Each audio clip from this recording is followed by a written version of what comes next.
Então, pessoal, dos exemplos que eu coloquei ali para vocês, né, eu coloquei o seguinte, se a gente fosse formar um cátion, tá, da onde que são removidos os elétrons quando um cátion é formado, tá, e eu coloquei algumas opções ali para vocês, né.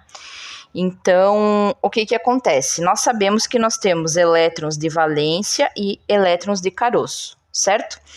Então, o que que são os nossos elétrons de valência, né? Elétrons de valência são aqueles, né, que estão na última camada eletrônica, né? Certo? E o que nós chamamos de elétrons de caroço são os que estão, né, na parte anterior à camada de valência.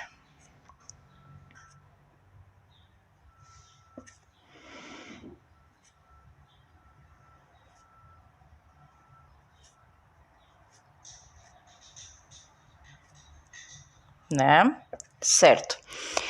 Além de nós considerarmos isso, a gente tem que ver também, né, que às vezes nós temos alguns elétrons, por exemplo, que estão em subníveis do tipo D e F e não estão totalmente preenchidos esses subníveis D e F, né? Isso acontece bastante ali nos metais de transição, tá?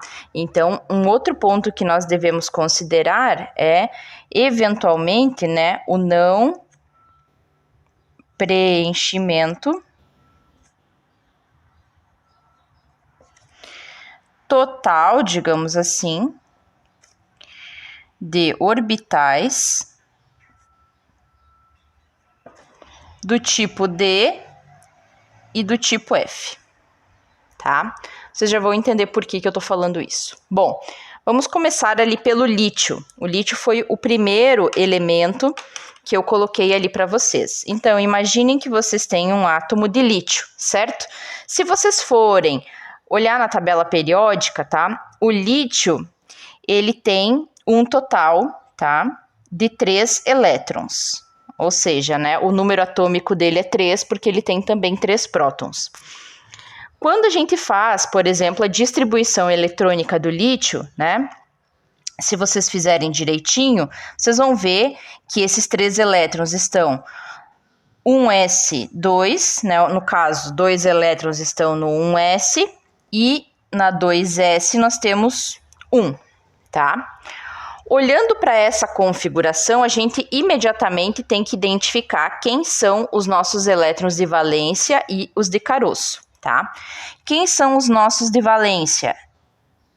Esses aqui. Por quê? Né? Porque é a última camada eletrônica. Nós temos a camada nível 1 e a nível 2. A 2 é a última camada, né?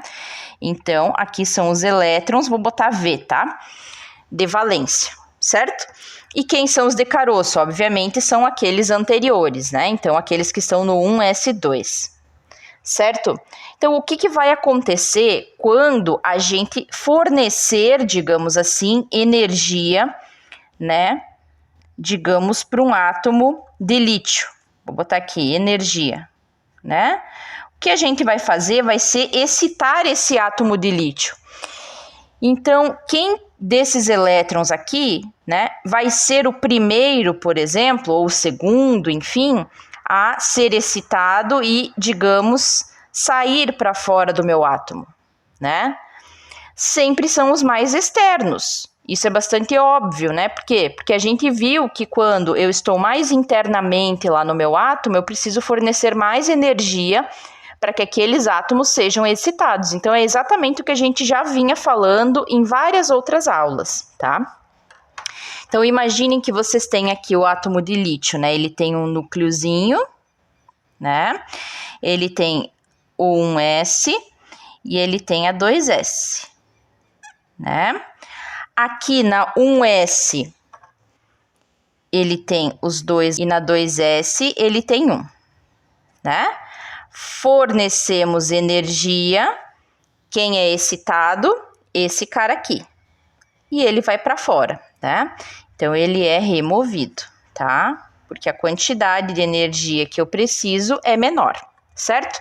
Essa quantidade que eu precisei para remover ele é essa que nós estamos conversando aqui, que é a nossa amiga energia de ionização. Tá? Por que eu fiz todo esse enredo, tá, gente? Justamente para vocês entenderem quais elétrons são removidos inicialmente. Então, sempre são os mais externos possíveis, certo?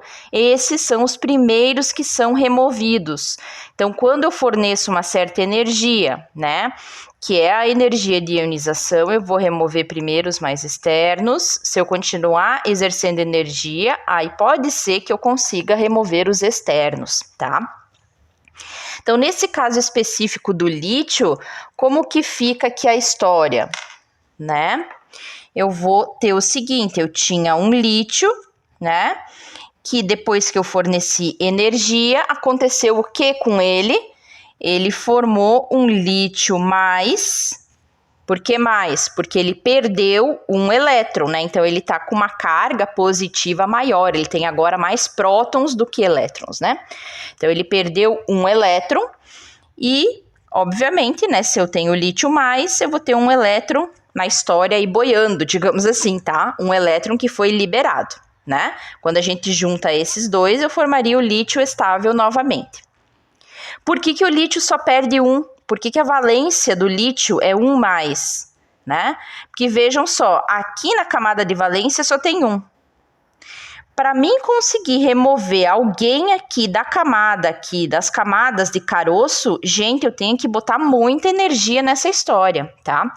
Porque, no caso, esses caras aqui, eles vão ter uma alta carga nuclear efetiva, eles estão muito próximos aqui do núcleo, né? Então, aqui, digamos, né, eles ficam muito unidos, né, digamos assim. Então, eu só vou perder esse cara aqui, tá? O mais externo. Então, eu perco os elétrons de valência. Sempre, tá? Os de caroço ficam intactos. Por quê? Porque a energia que eu ia precisar para remover os de caroço seria muito alta, essa energia de ionização, né?